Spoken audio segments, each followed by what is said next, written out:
welcome to the Big D. Not that Big D, you perverts. This is not that kind of show. This show is all about disability representation in pop culture today. Because whether you know it or not, disability representation is all around us, whether it's the people you know or the characters you see in television. Are those depictions in TV and movies accurate? If the actor is not disabled, is it really a good representation? Should we just take what we can get and say hooray for representation? These are the questions that we will discuss in this, the first episode of The Big D. And don't give me any of that "it gets better" crap, because I'm not interested in it getting any better. I want it to be better, like right now. I want to hurt them the way they hurt us. No, worse, I want them to feel my pain, because frankly, that's all I have left to give. Artie, take a break. We'll be here when you get back. Who's with me?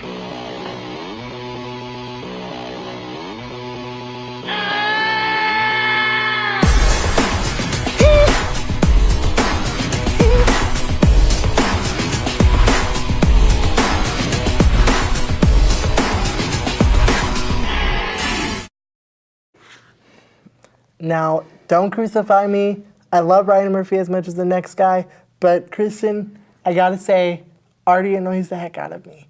And this scene particularly demonstrates something that the show does often, of something I call ultimate anger, in how it seems to transcend Artie's disability. Specifically, it seems the writers have Artie suppressed and repressed in his disability physically and emotionally, and the only catharsis he can experience is by escaping it.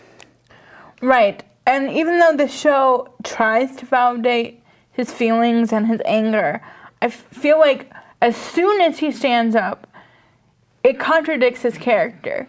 And this leads into one of the main reasons that I dislike Artie's character, and that's the fact that the actor who plays him is able-bodied. This person has no idea what it's like to be in a chair through everything, positive and negative. And the other big issue for me here is that before Artie stands up, his frustrations are not taken seriously by his peers. The minute the dream sequence ends, Artie gives up and literally uses the phrase, "I'm sorry, I have to roll away."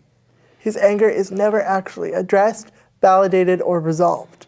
He is simply there as representation without substance. Take Artie's portrayal in Season 1, Episode 12, Mattress.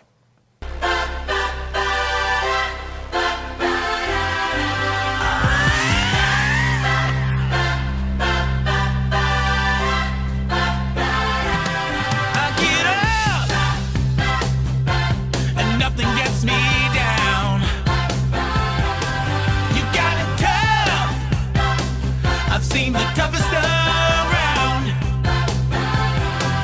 and I know, baby, just how you feel.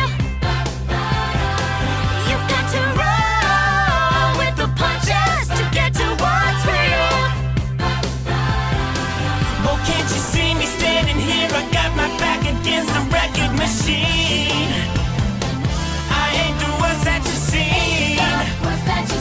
Oh, can't you see what I mean? Yeah! Might as well jump.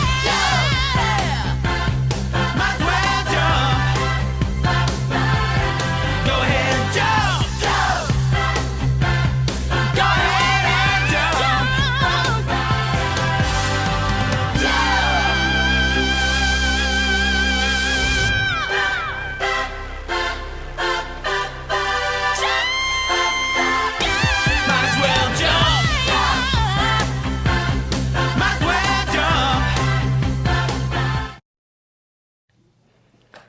Could you see Artie? He was barely visible in the corner, excluded away from the rest of the group.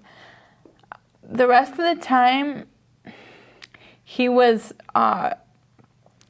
just in the corner dancing or holding a sign. He only actively participates for 2 seconds. This reminds me of middle school gym class where I would want to participate, but I was deemed an inconvenience in the guise of it's too dangerous for you to participate. I feel like in Artie's case, it was too difficult to figure out what to do with him, so they just shoved him in the background. Artie is a cliche character, and in turn, a cliche representation. And this is because the only thing that makes him memorable is his disability. Right. But I would say, on the other hand, Walt Jr. of Breaking Bad is a great example of a character who happens to be disabled. Walt Jr. is an average teen who is sarcastic, angsty, and imperfect. The show doesn't really glorify the fact that he uses crutches or that he stutters. He's not some inspirational hero or a martyr. He acts like a normal teen, buying booze illegally, manipulating others with his disability, and is an overall shithead. But the show knows when to take things seriously and points out the struggle of being disabled, particularly when he goes clothes shopping. Other boys in the store visibly mock him, while his mom, Skylar, has to help him pull up his pants. And I appreciate this scene because it's something I've experienced, and I feel like it's grounded in reality. And it highlights the main difference that I find between Walt and Artie is that Walt is a person who is disabled, and Artie is included solely for the sake of diversity. They're pretty short. Are you sure you don't want to get a different kind, the skinny jeans? Because those are really supposed to be in style now. The skaters wear them. Do I look like a skater? All right. Mom, look at my big boy pants. Mama, could you zip up my big boy pants? Seriously. Don't. What? Don't. Walt. I have no idea. No, you know what? Don't even look at them. They're obviously very stupid. Yeah. I think those jeans look really good on you. I think you should get them if you like them, okay? You know what? Why don't you just hang out here for a second? I'll be right back. Oh, no. Hey, Mommy, I think I pinched a loaf in my brand new big boy pants.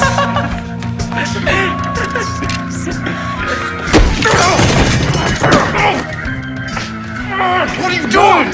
What's wrong, Chief? Having a little trouble walking? One of the other reasons that Walt Jr. is such an accurate character when it comes to the portrayal of the disabled experience is that the actor who plays him, R.J. Might, actually has cerebral palsy. Therefore, the representation was authentic, albeit dramatized a little bit. Right. And I think the thing is, we're not trying to look a gift horse in the mouth here. Obviously, disability representation is great, but if handled poorly, can have negative consequences down the line. We understand that these shows are meant in good fun and entertainment, but we believe these criticisms provide a voice for the disabled community and will hopefully change disability representation in media for the better. This has been The Big D with Braden And Kristen.